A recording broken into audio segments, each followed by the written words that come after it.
All right, this is Fort Worth time lapse. This is since 1:30, and what you're going to see is this in a motion showing that we do have some clearing going on. You can see it coming in from the west. Some low cloud cover, certainly.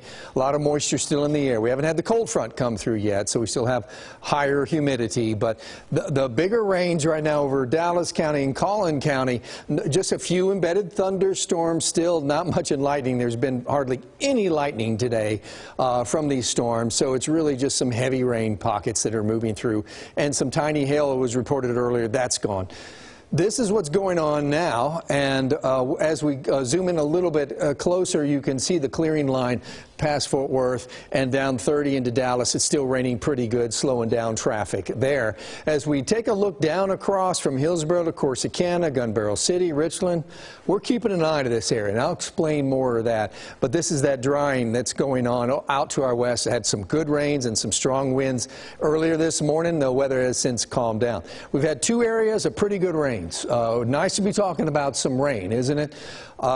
You see a pocket that's over northern Dallas County into Collin. You see a bigger area of some heavier rain that there was in southern Parker, parts of Johnson County. And it is as much as 1.5 to 2 inches of rain have fallen in these areas. At the airport, I think we crossed 1 inch as far at DFW. So that makes it only the 7th time this year we've had 1 inch rain or bigger. This has been such a dry year, save for the huge 2 rainy days in third week of August. Okay, so I've widened out the view. You see what's going on now and is leaving, right? Then you take a look out west and you see this expanse of hardly any cloud cover. But here is the next line. And boy, this is just the last hour. Look at it queuing up here. This is another low pressure system, the low pressure system that is winding this up. Now, here's the break that we're going to have for the rest of the day. Then we get towards sunset. We get into the evening hours and we start seeing the effects of this low moving in. And this one is going to create another line of thunderstorms. Now, as we take a look at the airport, look at it, it's 64 degrees right now. So as that line comes in, not a lot of warm air for it to work with. We'll see if the temperatures rebound a little bit if the sun comes out. But that rain that hit DFW, wow, look what it did. At the DFW airport, 843 delays so far. Here's that low of which I speak. Now, you're looking at Futurecast, and we're going to have this low and the upper air support start to intermix with what's still over us. This might create some stronger thunderstorms at the end of the day. Like I said, it's right around sunset. We'll start watching this upper air support coming in and affecting these thunderstorms still across the southeast. Then we have the line that comes through. Now, this line probably will bring maybe a little bit of rain through the Metroplex, but the severe weather threat is going to be over here into Anderson County, Henderson County, just across our southeast from Corsicana, Navarro down the 45 corridor. That's where we'll be watching for this line. And now I've stopped it again. This is at 11:30 at night, by the way, when we see the last of this line finally come through, and behind this front, really strong northwest winds, because that low is so close to us, and it's going to take the rest of the night to get past us. The severe weather threat, you see, for the rest of the day, they've moved the slight risk now into the Metroplex, and we're waiting to see what that line does when it comes in towards us. There is not a zero tornado threat. We've been talking about this for the last couple of days when we said there would be a first alert weather day on Monday. There is a risk of isolated tornadoes, but it's not in the Metroplex.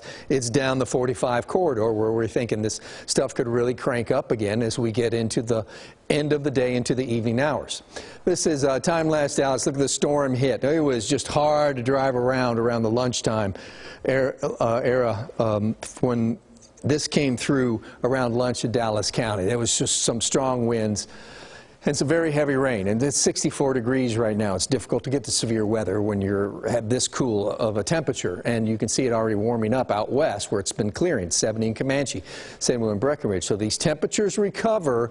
We could get another round here, even in the metro area, more likely in the southeast. When all this is over with, we have 3 nice days. Now, we'll be windy tomorrow, but on Wednesday and Thursday, great fall weather. But oh, this wind. This is at 2 in the morning. The low is right up here, and everything in purple are wind gusts 30 plus. And you can see this purple just moving right over us across the morning. Then we get into the afternoon and the winds die down because that low pressure system, it's moving up towards the northeast. And the further it gets away, the less wind there will be.